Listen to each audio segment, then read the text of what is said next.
everybody. Welcome to our events and production panel.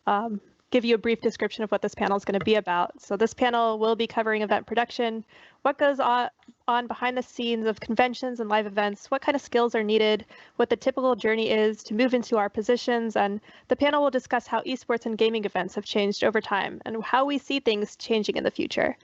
So I'm going to do a brief introduction of myself. I'm Christina. I work at Team Liquid as their event strategist. I basically help all the events that are currently happening with processes and stuff. And I also run my own events, premier events with logistics and execution. Peter, how about you take it on next? Cool. Yeah, I've been doing the introduction stuff for a while now on the gig stuff. Peter Pham, Business Development, Gaming and Esports for the Trade Group. We're an award-winning provider for trade show services and products. We produce your favorite shows such as PAX, DreamHack, EVO, E3, Pokemon World Championships, TwitchCon, you name it, we've done it. Every favorite canceled thing this year, that's what we do. We also work on a lot of production-based stuff. So right now during COVID-19, we're doing a lot of pivots into the personal protection equipment in terms of like face masks and stuff. During the off season, I've been helping with the student program over at Kabunbun with Twitch Student and Kevin. We've been helping with the distribution of face masks for low-income communities, mentoring students in marginalized groups, and I'm trying to climb back to Diamond and TFT. I'm a first-generation immigrant, former bar owner. I failed my first year of college despite getting straight A's in high school, and that's who I am in a nutshell. That's crazy. So much. Oh my gosh, Peter. Justin, how about you next? Well, I obviously can't match Peter's story, but hey everyone, my name's Justin. I'm currently the director of Conquest Festival, head of business at Ekaterina, and outside of events, I'm a project manager at Pipeline and the Philippine Daily Inquirer. So a lot of these events you've never probably heard of. So Conquest Festival is one of the largest conventions in the Philippines centered around collegiate esports, and Ekaterina is a student gaming initiative in the Southeast Asia where we work with schools and student organizations to help develop esports in their campus. For Conquest, my role is more of making sure everything is done and done right, while for Ekaterina, mine is making sure that we maintain good relations with brands and partners. Basically, I'm an autofill player. Gotcha. Thank you. Kyle? How's it going, everyone? I'm Kyle Consmo, and I work for DreamHack in the North American Creative Department. I'm a programming producer. Peter and I have worked a lot together on the events that we've produced. Right now, I am specifically in charge of our BYOC, which DreamHack is pretty famous for holding a world record in, producing the largest Bring Your Own Computer LAN party ever held, with over 12,000 seats. I've helped build all of our North American events, except for the very first one. It was the only North American DreamHack that I missed. But for the rest of them, I've been working as part of the team to work on the operations side, transition into the creative side, and right now, during the COVID time, we've pivoted into a little bit of a direction of online content, which we just released this week. I'm actually the host of a podcast now, and working technical production for our Tonight show and our game show that we're producing as well. That's awesome to hear. Last but not least, Ben. Hey everybody, I'm Ben Goldhaber. I'm the co-founder and CEO of Juked, which is a new startup that I'm working on. But a little bit more about my past. I've been involved in esports and competitive gaming for the last 20 years or so. I started out as a competitive gamer playing games like Tribes and Quake for about a decade. That's ancient history, you don't care. But I was part of the founding team at Twitch as well in 2011. So I was with Twitch for 7.5 years.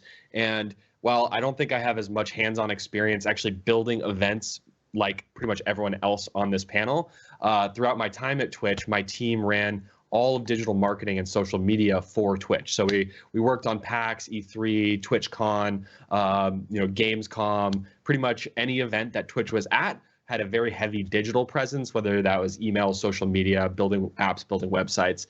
So that's kind of what my exposure is to events mostly. That's awesome. Thank you, Ben. All right, guys. So let's jump into this. Let's talk about hiring. I think one of the big questions I always had when I started out in events, and I'm sure a lot of people have, is how do you get hired into them? So let's go into what are the specific skills that collegiate leaders carry over from collegiate events that are useful for professional production? And what skills are they missing? Ben, why don't we start with you? Sure. I mean, I can think back to some of the very first collegiate esports events that I ever attended.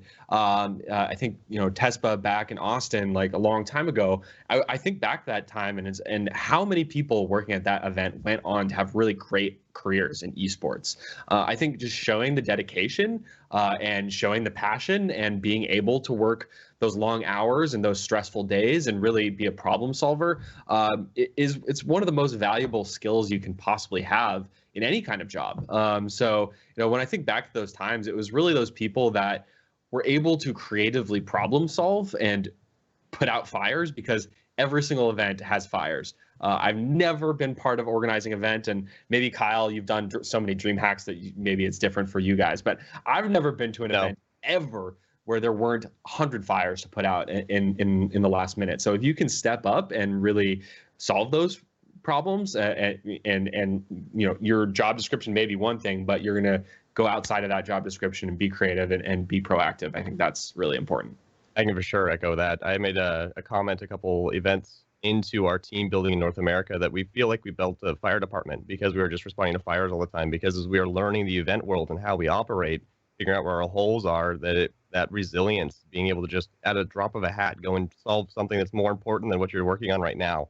Because you have to be able to evaluate like that on the fly at an event. And when you're talking about filling a big convention center or even a small space, you have to realize what your team's limitations are and what fires you can put out, which ones you kind of have to let burn.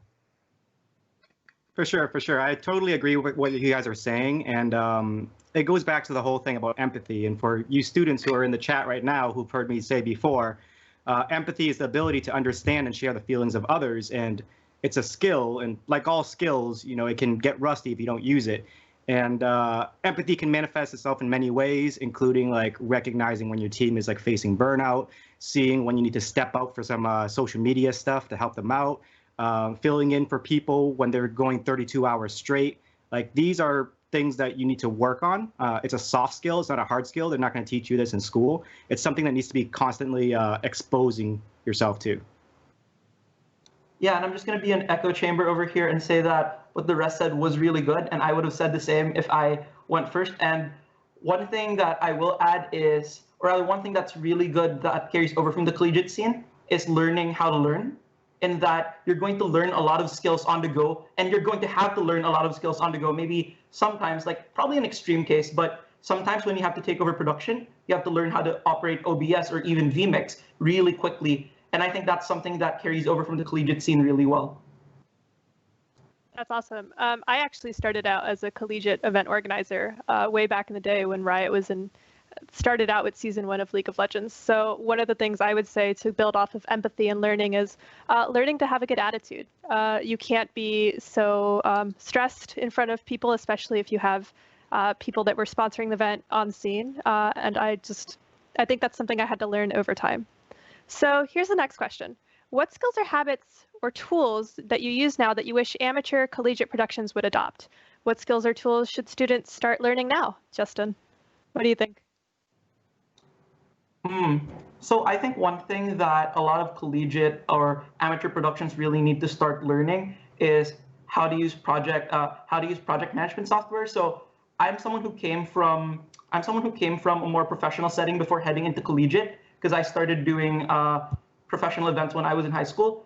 And one thing that I noticed upon going to collegiate is that a lot of people just do things on the go, in the sense that they track everything using Discord or Google Docs. And that's really not scalable in the long term. I think learning how to use tools like Asana or Trello are really useful, especially as they start to scale up. And even in a small scale, it helps things get tracked.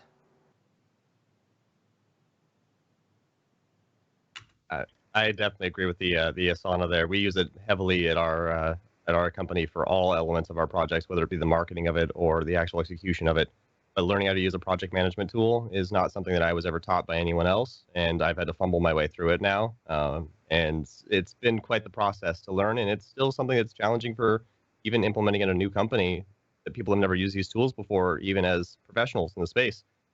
So trying to get others to use it is quite difficult. So if you have that edge and can help teach people how to use Asana or this project management tools or just project management in general, that's a huge help in the long run, aside from playing Roller Coaster Tycoon.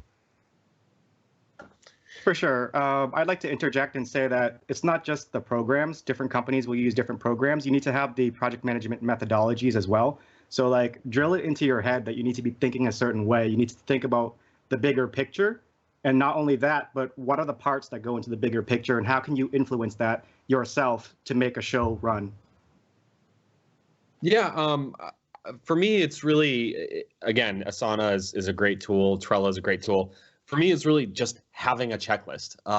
I'm not actually that organized of a person. I should be using these tools probably better. But I think one thing that has been immensely helpful every single time that we're executing something as complex as an E3 or as complex as a TwitchCon, the only possible way you're going to remember to hit every single marketing beat that you had planned, that you had promised to sponsors, partners, to other organizations within your organization, is to have that incredibly robust checklist. And you live and die by that thing, because you'll get so far. You'll probably do most of the things right if you don't have that checklist, but you're going to let some stuff slip. So it's also a great way to get a team rallied around shared goals and making sure that your entire team is part of, actually just knows what that needs to be done. So yeah, I can't say which tool is the best. There's a million tools out there, but I think just checklists in general. I'd like to add too that if you can, like, learn how to do some creative stuff as well, like Photoshop, Premiere Pro, After Effects, because we're in the future now. We rely on social media, whether or not we're creating it for the company or we're creating personal branding for ourselves. We need to be focusing on these tools as well. Yeah, and if I may add one last thing is, I think it's important for students to understand the why, like the why these things are important, because a lot of people get swept up in like how to do things, but at the end of the day, they don't understand why we do things like project management or why we have to learn creative things. So I think as if you're like someone trying to teach people like how to do these things, it's equally as important to teach them why. Agreed. I also think that if you have enough time to plan ahead, do it. Take as much time as you need, that you can make a plan B, a plan C, a plan D, because all two of those will eventually fail at some point. And all the time in the world needs to be given to you so that you can make something happen. Any other points on this one? This was a pretty good question. No, this is a little bit of a tangent, but I just want to get people's opinions on this. One thing that I've noticed that really surprised me about working on events and working up into an event is that for me, and I'm just curious if this is the same for all of y'all, but for me, the most stressed point of the entire process of organizing an event is like 10 days before, because your checklist is like this long and it just seems an unfathomable thing to get through. But again, if you have that checklist and you check out, check, and you're getting to the bottom, and generally the day before I sleep great. The day before an event, I sleep much better than I did like a week ago or 10 days ago. And I think that's really due to being organized. I don't know if you all feel similarly about that. You know, Ben, I think I would have to agree with you. Like, you have this giant list of things that you want to do, and as you get closer, you're like, do I really need to do that? You know? And then suddenly you have this moment of clarity. It's like, nope, don't need to do that. Nope, don't need to do that. Any event that you see is probably only like 80% done. Like, I'll be realistic. And this is coming from the guy that does all of the events that you've been to, so I believe it. Yeah, and but it looks great, right? Yeah, it does. Oh, and I think I'm not the only one here who feels that the last stretch or like the last 10 days of an event are probably going to are probably overshadow the last 3 months or even the last 6 months of event planning. Like, once everything comes crashing down, that's probably the most overwhelming feeling.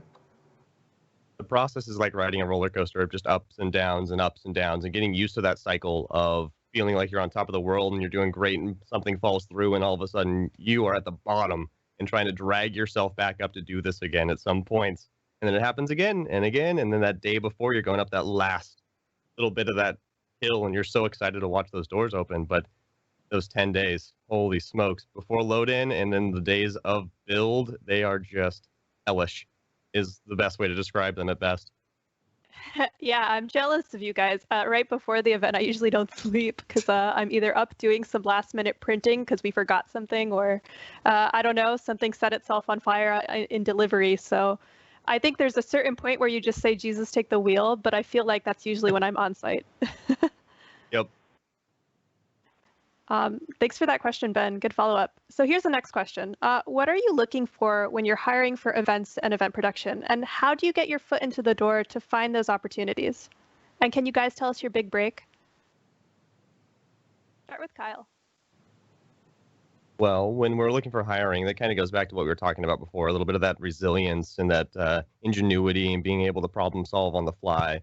But one of the main things that I'll look for in anyone that we're trying to bring on in any capacity for our shows is teamwork. If they can work well with the team, because these shows do not run off of one or two people, they run off of an entire team that makes them happen. And it's usually hundreds, if not more than that, depending on the scale of the show. So if you can't work as a part of a team, it's probably not going to work out in the long run for us. And we do see that every so often with the fluctuation of one person may be here one show and work great, and another show they may not be in the right spot. So we really have to make sure that they're identifying where they're going to fit the best in those teams as well, because there's a lot of different roles that go into putting on a show. But my big break was I was building my own company, and I happened to know the person that DreamHack hired for the NA events when they were in their first year of expansion.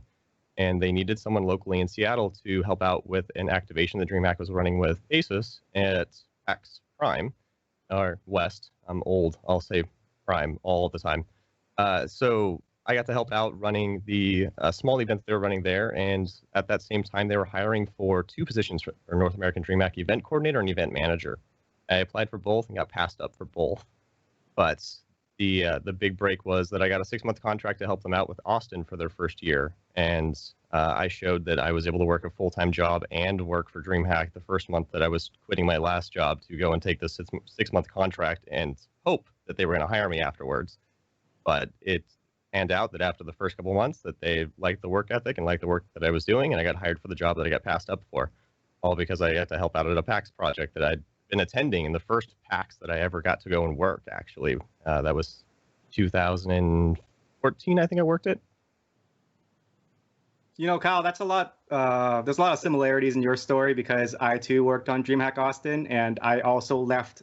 At the time, I was working with Nintendo, and I left that to go work with DreamHack as a general contractor for the trade group, because I saw that here's this thing that's all esports. That's something from Europe that you see in like the fantasy like magazines, where it's like, ooh, a bunch of gamers getting together to play games. Like that was something that Nintendo didn't have on their radar at the time. So that's why I was so interested in it.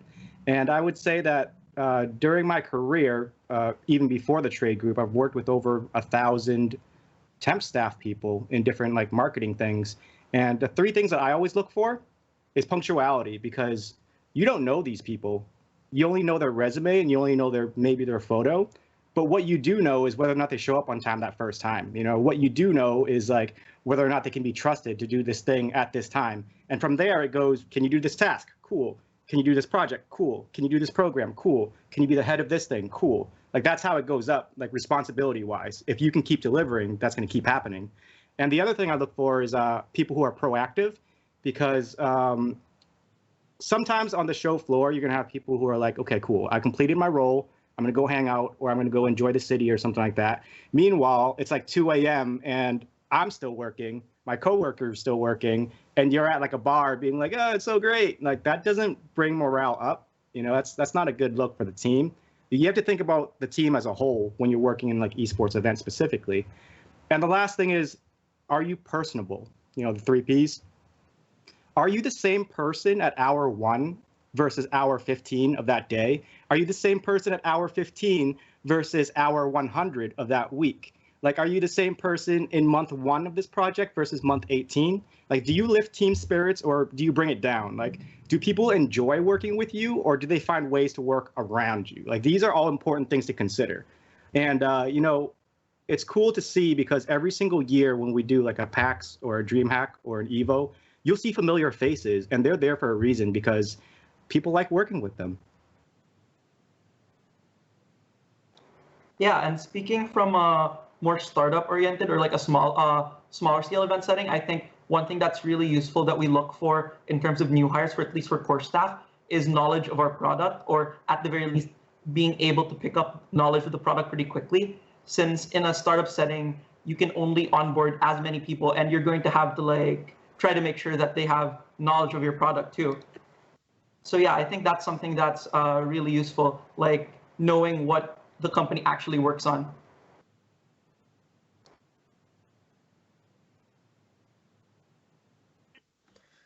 Well, sorry for the awkward silence. I'm just jumping. I haven't hired a ton of people in events specifically, so I can't talk as much to that. But I think there's a really strongly passionate conversation that keeps coming up in esports about whether or not you should volunteer your time. And I've heard a million arguments both ways. What I will say is that a lot of people that I know got their start in esports by volunteering their time. And one way to think about it is like working for free. And in that lens, it sounds bad and you shouldn't do it. Another way to think about it is if you're super passionate about esports and you see a real opportunity to help out and you have the means to do it, I fully encourage you to do it. That's how I got my break in esports, period, was going to QuakeCon. I was a Quake commentator and shoutcaster. I went to QuakeCon, I paid for my own ticket, paid for my own hotel, and produced a stream with a small group of people. And it cost us a lot of money. And not everyone is able to do something like that. But if I didn't go to that QuakeCon, I never would have met the people that then opened all these different doors for me in the industry. So, not everyone, I feel privileged to have been able to, follow that path, but it's something that really worked for me. And I can say almost all of my peers in the industry had roles where they were volunteering their time. Or another way of putting it was they just wanted to go to these events and do awesome stuff. And that's how they open their doors. So, something to consider. Yeah, echoing that statement, like, I think it's important for us to acknowledge, like you did, that being able to volunteer is kind of a privilege, that not everyone has the capacity or time or resources to go to these events and volunteer. And unfortunately, that is one of the ways our industry works, in that a lot of the connections or a lot of the people you will meet are through volunteering. So I guess that's something that's systemic in our industry right now. I personally got my start in events doing the same thing, and volunteering for Smash majors, volunteering for conventions. That's how I built my network, volunteering as a journalist. And eventually, 3 years into the thing, I was able to build up a decent enough network to start my own convention, and here we are today. So I'm not going to deny that I wasn't in a position of privilege, that I was able to go to all of these events and volunteer. But at the same time, I will say that it was because of volunteering that I was able to get to where I am today. I just want to close it out because we are running out of time for this section, but I want to say that I actually did not volunteer. I took small contracting gigs, small side jobs, any kind of no job is too small sort of thing. If there was a social media position or write a quick article position or something like that, I would take it so that I got to know more people. I also asked people to mentor me. I thought that that was a really big one. There's people in the space that if they, of course, have time and they're available, they're more than happy to mentor. I mentor people, people mentor on all sides. It's really a good way to get that sort of advice, not just in a panel setting, but outside of that, and have them look over your resume, have them look at things. I got paid for my time almost all the time because I was not in a position of privilege to volunteer. I had to still pay for the bills and all those sort of things. But when I did have free time, when my full-time job wasn't focused on those things, I made sure to make that work. So let's move on topics. Let's go on to the industry insights topic. And the first question is a bit of a doozy, so let's talk about it. How has the events industry changed due to COVID, and how are event companies pivoting to adapt? How has the job market for event managers been affected? I would like to start this one, actually. So I actually had to start looking for a job during COVID because partially of COVID and partially just the industry changing overall. I am so lucky that I found and landed at Team Liquid. It has been great. And I will say that we focus all of our time this year on digital events and how we can digitally interact with our audiences. But Justin, I would love to hear kind of how it's going for you over there. Yeah, so in terms of conventions, what we're doing at Conquest is that we're trying to pivot at least our content side to a more digital sense right now, in that we're trying to give our community something to do this year by hosting digital panels and mini events.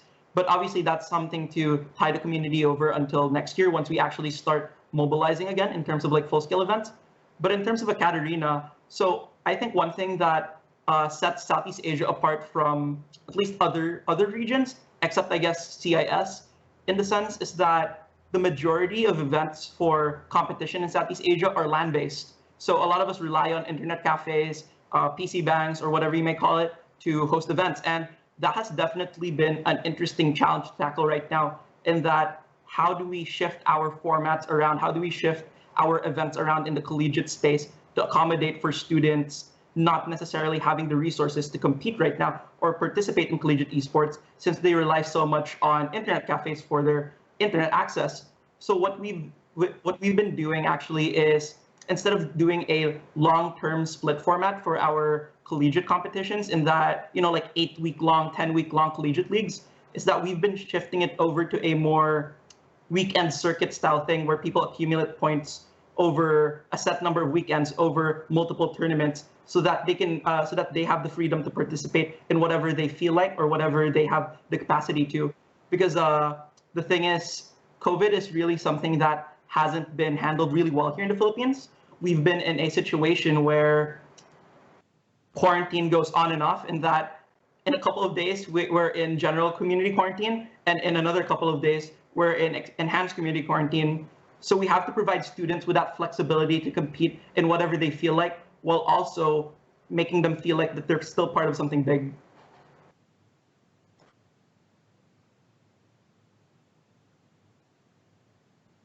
So yeah, it's really just been dealing with the intricacies and the quirks of Southeast Asia being a very PC cafe centric setting that we've had to deal with. But I think in general, the students are having fun with it, and we're constantly adapting to make sure that they have a fun experience. That's awesome. Kyle, maybe from the DreamHack side, how's it going over there with the COVID? Well, we've had to pivot quite a bit. A lot of our normalcy is with large-scale festivals that take over, 30,000 people coming into a convention center, and those aren't happening at the moment. So trying to realize what our content is on the show floor and bring it to an online audience has been an initiative that we've been working on for the past couple months. But one of the things that we are pretty good at is bringing esports content to people anywhere that they are. And we've just had to change our tournament formats a little bit to fit how everything runs. So like our Masters event just happened this last couple weeks, and that was a regionalized tournament because of the restrictions for ping around Counter-Strike. So changing a in-person LAN tournament to an online tournament, that's not something that's really done at the scale that we've grown esports to, at least not regularly anymore. Every time that you get a chance to put someone on LAN, you put them on LAN to handle these big events. So changing that has been interesting, but from a more North American festival-oriented side of things, rather than just esports, it is taking what that I said, the show floor, and turning it into online content. So trying to bring some of our cosplay to life through some of the different initiatives that we're working on, and highlighting them through some of the different shows that we're working on, or even just topics that you would have had discussed on a panel. We're going to bring to our DreamHack Download podcast or our Tonight Show to bring a bit of what the expo may have given you through a DreamHack experience, keeping you up to date on what's coming, what's a part of that industry, what's growing right now, what's relevant. And the meantime is we don't have shows until, at this point, our next one is in Atlanta in November, and then Jönköping in December. So we've had to cancel everything or postpone everything until the foreseeable future. And depending on how this next wave of COVID-related spikes goes, it could affect our future progress into our shows for the rest of the year. But we just play it year by year, day by day, just like I think the rest of the industry in the world is. Thank you for sharing that, Kyle. Peter or Ben, do either of you want to chime in on this? I think probably Ben should go first, because he's probably making a lot of digital pivots right now. Well, actually, my product is fully digital right now. So with the current world of my current world, it's actually not. Well, I would say the way that we are having to react to this is just the way that esports has changed in general. I mean, what Justin talked about with going from big LAN events to instead having like a series of smaller events that have points and qualifiers. Basically, every single esports league or tournament on the planet is now doing something along those lines. So, we don't host events. Juke doesn't host events, but in terms of what the content is on our site, instead of having these awesome, awe-inspiring, 20,000, 40,000 seat arenas roaring for every play, you have kind of these online events, and it actually, in some ways, there's a lot more content being put out there, but it's just not the same. So, but I think you can speak to what you're doing on pivoting towards actually producing the content rather than the actual events, right, Peter? For sure. And, personally, I don't think that physical events are going anywhere in the future because gaming events are a celebration of culture, kind of like concerts or festivals or sporting events. As long as there's a community for it, there will be events for it. So we're fortunate here at the trade group that we can pivot some of our supply lines to do some other stuff to help other industries that we have in our portfolio, because we don't do just gaming things. But we have to think about health conscious things that we can do in the future to be respectful of people who attend the space. So if you check out our website, you'll see the things that we're doing in terms of like redesigning the space, reevaluating the traffic flow, figuring out how we can provide for a safer space, not only for the attendees, but to work with our clients to show that off to the people as well. Thank you, guys. Those are all really thoughtful answers. Again, it's been difficult to pivot, but I think it's something that we're used to, kind of difficult situations, everybody in this group, and we're used to having to pivot. We're used to having to make changes, and events are still fun in a digital space, and they'll be fun when we get to be in a physical space too. So I think overall, while there's been a lot of tough things going on, I'm still happy to be here. I'm still happy to do events. Let's talk about our next question. So can you talk a bit about the worst fires you've had to put out, or the worst mistakes you've made early on in your career? Anybody can take this. Dear Lord, this could be the whole. This could be the whole panel, man. Crash the call. I think an interesting topic that also comes, relates back to fires. For me, one thing I experienced with every TwitchCon we ever did, every E3 we ever worked on, just the bigger the event, the more that this kind of problem would come up. Is like, especially like in most positions, you're going to work with a lot of different stakeholders within your organization. You're going to work with someone on marketing. You're going to work with someone on sales. You're going to work with someone on events.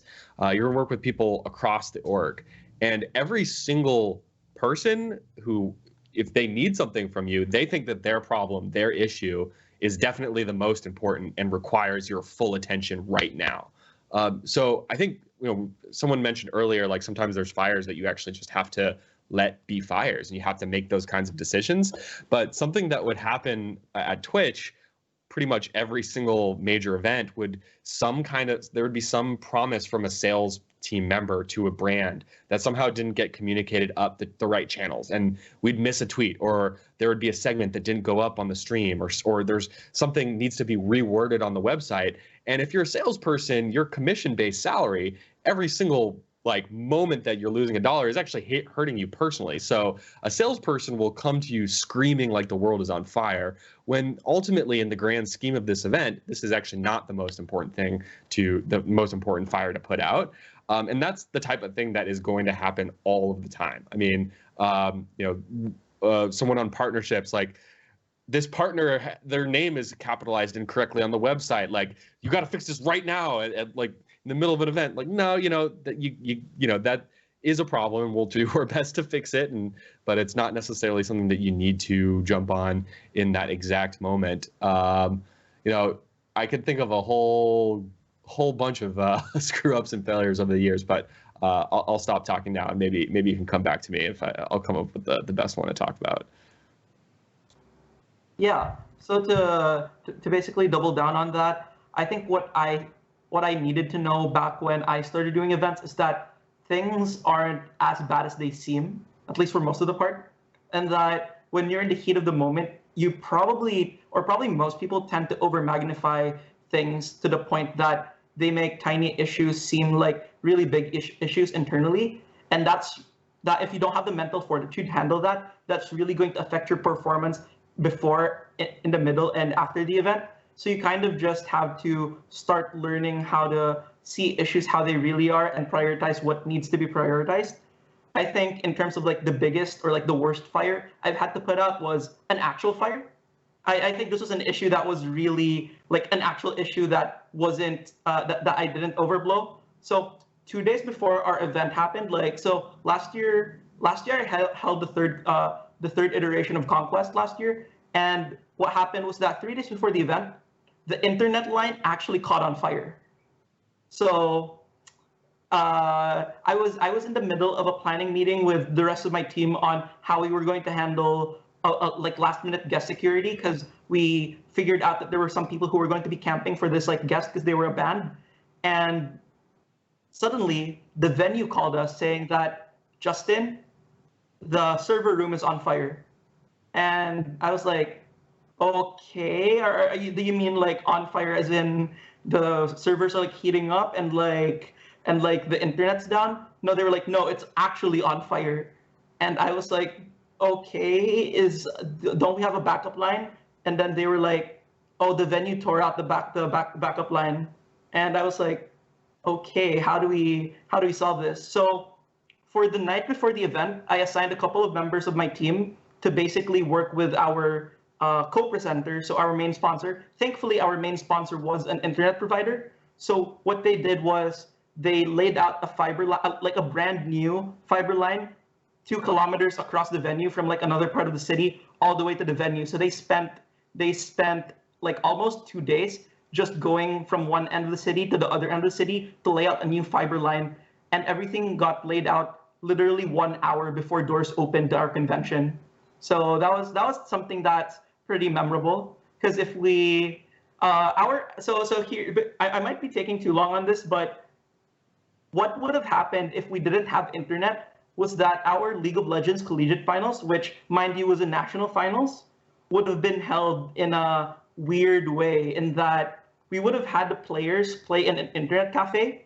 We would have had we would record the files in a USB drive and send it over to the casters at the actual venue for after every game, and have the casters shoutcast each video file. So, and have the players sit in front of the computer. So that was like the jankiest solution anyone has ever come up with. And unfortunately, that's a solution that several LANs that I won't name have also come up with. So some things aren't actually played out live. We would have had to do that, but thankfully, our partners and our staff were able to get things rolling 1 hour before the event started. So yeah, that was an actual fire we had to put out. And hopefully that doesn't happen again. Oh my gosh. I think one of ours was we had a Lufthansa strike, and that meant that of the 18 people that were going to be on site for an event, 10 of them would not make their flights, and it was supposed to be a large digital tournament with 18 or so people participating. So we had to kind of scramble and figure out how to fly 18 people with no leftover budget. So what I would say I learned is always have contingency budget in case of emergency, and always make sure it's very well padded in every single area that you need it to be, and always have contingency plans as much as possible, because you never know when it will explode. Anyone else have a good point here? Peter? All I heard was pad your budgets. Always. I think I'm going to skip this one, mostly because we deal with a lot of clients, and I don't want to be talking about client fires. Yeah, that's fair, right? Okay, Yeah. That's fair. That's fair. Anyone else? Good point here. All right, I think we have time for one more question before we open the floor for Q&A. So let me think. What are the different fields of expertise that come together to create an event production? Ben, I think you kind of covered this a little bit already, but does anybody else have something to add here? The list is very long. Yeah. This is Very long. Like, Yeah. I mean, the business operations are a portion of what happens if you are at a large enough company. But like DreamHack, we do have a full business arm that makes sure that everything that we need to have taken care of, our payments, our medical, our flights, and that kind of stuff is all handled. So we're very fortunate there. But when it comes down to the specific roles, we've been able to focus a lot on what we do specifically. And it started out, everyone was wearing 4 or 5 hats, but now it's production people. It's all the way down to the technical roles that we need to make sure that the hardware that we have on site is taken care of properly and make sure the internet's distributed. So we need IT professionals. We need artists to help create the visuals for our show's graphics and the package that goes along with all of our stages, and makeup artists even for making sure the productions look good when the talent goes on live. Talents, catering is another big thing that is a mountain of a task for when you're bringing in huge teams and productions of like a Masters event takes 90 people just from the teams to be represented, and then they all need to be fed and made sure that the player managers are taking care of their schedules and they show up on time and they're there for their matches. The list goes on and on depending on what kind of event you're trying to run, but it is a all hands on deck. The more hats you can wear, the better, but focus on some of those tasks because some of the roles do need to be given that attention and care at the end of the day. For sure, Kyle. And, I work with business development, marketing, and production teams over at the Trade Group. And one thing is very clear across all departments: communication. You definitely need communication. Better to over communicate than under communicate. Better to have someone replying than to wait to reply to someone. Like, figure out how it is you got to get your information out there and make sure you get it out there fast. Because the worst thing you can do is when someone says, hey, do you have the files for this thing? And you're like sitting there digging through emails. It's like, oh man, who was responsible for that? Was that me? Like, that's not what you want to be doing. Yeah, I was just nodding my head vigorously because I can only echo more just communication and being cross-functional. A bunch of buzzwords. Sorry, but being able to communicate in such a way that everyone knows what you're responsible for, everyone knows what they come to you for, and you're always putting out updates about how to stay involved and making sure that if you know that someone might need something from you before the event, you're telling them, here's how you get onto my radar, here's how you get into our workflow. That had been crucially important, especially when running social media and digital marketing for TwitchCon. Every single org needed to flow through my team, so making sure that in every single meeting I just kept hammering it home. Here's our entire social plan. Here's everything on the website. Like, am I missing anything? Do we need to add anything? Making sure that those lines of communications were open in such a way that everyone knew how to get in contact with us, to us, and exactly what we were responsible for. Yeah, it's better to be waiting on someone than for someone to be waiting on you. So. Agreed. And being cross-collaborative as possible, buzzword here, is so important. I mean, making sure that people are aware of like all the different stages as they happen, and giving insight from the beginning is important too, because sometimes partnerships or sales or the community teams might see something that you didn't see, or they might see a gap that you didn't catch, and so that's always really important to make sure that they're included from the get-go. Okay, cool. All right, so we have one question so far.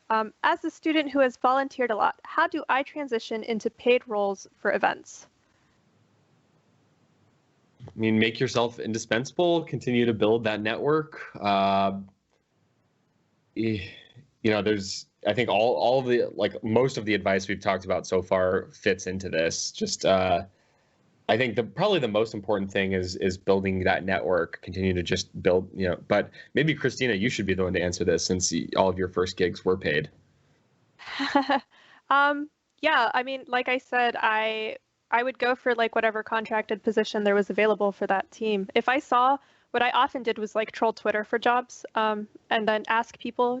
Developing your network, I think, is really important because you're really trying to get a job in this industry. Like, you should try to know people. So another great thing I did actually was PAX Enforcers. It's a really good way to meet people. It's a really good way to get paid to be there. And if you can afford to go there, like, you get a paycheck after a weekend full of work. You may have worked at a booth with a bunch of developers or a bunch of, marketing or PR people that could get you in a door. So early on, right after college, I would say I was an enforcer like 5 or 6 times in the expo hall. And that was really beneficial. And it really, really helped me kind of up the ante of my career. Regarding what to ask for in terms of pay. I work with a lot of students who are transitioning from, I just graduated, how do I get the monies? People, to quote my friend Hollywood, people will pay you what you accept, not what you think, not what they think you're worth. So like always ask for more. If you know that you can do the same level of work as someone who's already established, ask for that amount. Yeah, don't be afraid to ask high. Ask for something not, ridiculous like $1 million, but ask for, do some research online to see how much it pays. Like Glassdoor does a lot of comparative salaries. Even if it's for a part-time gig, you can still kind of get a sense of like, is it $15 an hour? Is it $20 an hour?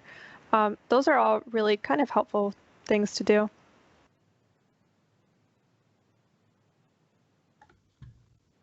Cool. So here's another question we got in Discord. Did you create portfolios of events you worked at, and how did it help you find your current position, if applicable? I can start this one off. Go ahead, Justin.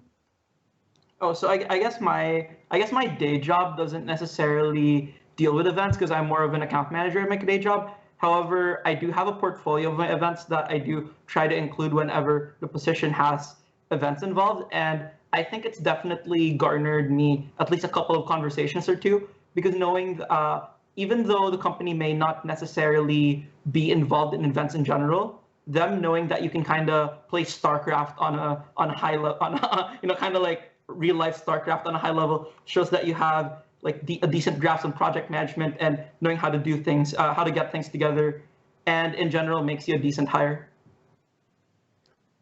So going back to business development methodologies, you want to make it easy for people to help you. If you have a portfolio, you've done the work of having to research yourself to the employer. So having that portfolio really helps you out because you can show that you're organized. You can show that you're mindful of other people's time. You can show that you're ready to go at a moment's notice, because the last thing they want to talk about is like, hey, how do I get into esports? But then you haven't shown any of the legwork of wanting to get into esports. So yeah, portfolio, definitely worth it. It's not just for creatives. It can be for people who are working the business side as well. Having like a list of recommendations, having like case studies that you worked on, anything that they can take a look at and be like, you know what, this guy's solid. He knows what he's talking about. He's got evidence to back it up. He's not making me dig for it. I like to ask about these questions. Like he's being aggressive in terms of like, I want this job. I think that's fair. I have an event portfolio I've made in the past, but I tend to just put on my resume successes, like places in which I was successful as an event manager, and kind of hope that I can speak to them better in the interviews. But as Peter said, always back yourself up, always have as much evidence as possible for like your success, your ROI, your ability to understand KPIs. All of those metrics are really important as an event manager, and it's just really good things to remember. Here's another question we have. What kind of skills experience do employers expect for event manager or leadership roles?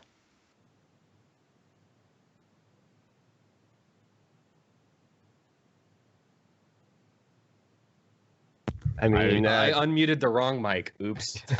Thanks. I have two different mics with me. I kind of feel like a broken record at this point because we've talked about a lot of these higher level qualities that are really, really good to have. And so I think really, definitely we've talked a lot about communication, cross-functional collaboration, being great to work with, being a morale booster, being organized. If you want to be a higher level leader, you kind of need to check all of these boxes to an extent. I also wanted to add to that, for a lot of the students in the chat, being an esports collegiate leader may be your only opportunity to be a leader for a long time. Like you may not get this chance again for like another 10 years, maybe 20 years. For some of you who are more marginalized, you may not see it at all. So like, take this experience seriously. Yeah, but to speak to the idea of marginalized, etc., like if you guys ever like have any questions or need help, etc., like a lot of us are on Twitter. Try to reach out. when we have the bandwidth, when they have the space, we're totally here to help. Like, I always want to make sure that in event management, especially, that I'm helping as many people as possible, because I think if we all have amazing events, like, I think that's great, right? So I'm always here to help and listen and learn. Some of the skills that I can speak to, at least, that I wish that I would have had early on in my event managing career was knowing how to floor plan and understand fire marshal code. Between those two things, I've had more of my headaches in my event career than anything else. And you're never going to have more changes happen to something that you've thought is set in stone than your floor plan. And you'll have opinions from sales departments. You'll have opinions from marketing people. You'll have opinions from everybody else that doesn't actually know how the event runs and expect miracles out of you. But understanding that that floor plan has to be approved by one person and one person only at the end of the day as your fire marshal, that is something that I wish I would have known and had skills around. And I've built a lot of knowledge doing my own research and understanding the different cities and fire codes that we have for running the events that we do. But that's one way to avoid as many fires as possible. And you don't want a fire marshal telling you something has to move after it's been built for the past week. Yeah, and echoing on that, I think another really good skill to have on top of floor planning is managing electrical requirements, because I know a lot of, I'm not sure if that's a thing in North America, but here in Southeast Asia, one thing that a lot of venues are really stingy about is how much you use of their generators. And if you exceed a certain amount, you're going to have to bring in your own external generators. So one thing that I learned when I started shifting to convention centers is that, you know, like I love customer service for our exhibitors, but at the same time, you have to like be really strict about them to make sure that they you know, like hit, like they don't exceed their electrical quota. And honestly, I think one of the biggest headaches was balancing that overall number to make sure that you don't accidentally exceed your electricity budget, because once you do, for sure, like things are going to go haywire, and probably like your venue might actually even have the electricity trip, and that's something you don't want for your attendees. Yeah, we've had a couple problems like that with our BYOC, where someone tries to bring in an extra piece of equipment, plug into their own outlet strip into our outlet strip, and they've got a refrigerator, and all of a sudden 300 BYO seats just go down, and no one's got power, and they're all looking around for whose fault it was, and you don't want to be that guy. No, not at all. Yeah, like you definitely don't want to be that guy, but sometimes you really have to be the person to like reprimand them. And you know, I think that's another hard thing that you have to come to terms, like aspiring event organizers have to come to terms to, is that you're not always going to be the good guy. Oh, absolutely not. I know that I've made people very upset with telling them that they need to run network cables up and down rows instead of across them, so they are not fire hazards for people tripping as the building needs to be evacuated. There's nothing that upsets someone more telling them that they have to stop playing the game that they're expecting to play for 72 hours straight while they're at a DreamHack. Totally. Guys, any last thoughts before we kind of head out for the afternoon? Thanks for having me on the panel. This is awesome. This turned out to be a really great discussion. So thanks for organizing UConnect, and yeah, thanks for moderating, Christina. And thank you guys for being a part of it. And again, thank you UConnect Esports for having us on. Thank you Twitch Student for having us. Everybody else especially, and everybody, thanks for taking time off your Saturday to come talk. I think I wish I had this in college. This is so beneficial personally. But yeah. It's been great talking to you guys. It's been great chatting.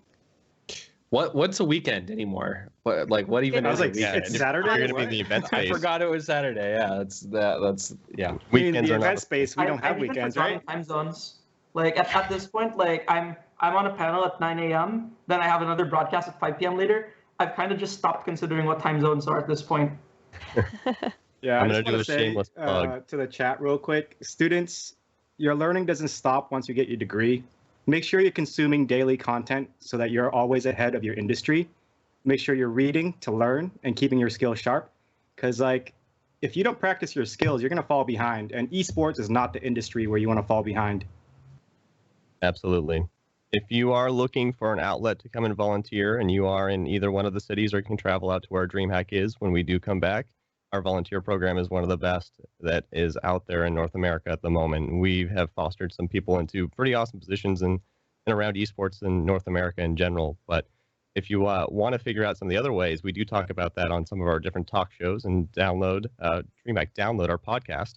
You can find those on the DreamHack website or all of our social media, dreamhack.com or DreamHack on Twitter, Instagram, Facebook, and take a look at some of those new products that we have coming out digitally and are great resources for if you're looking to get into the space.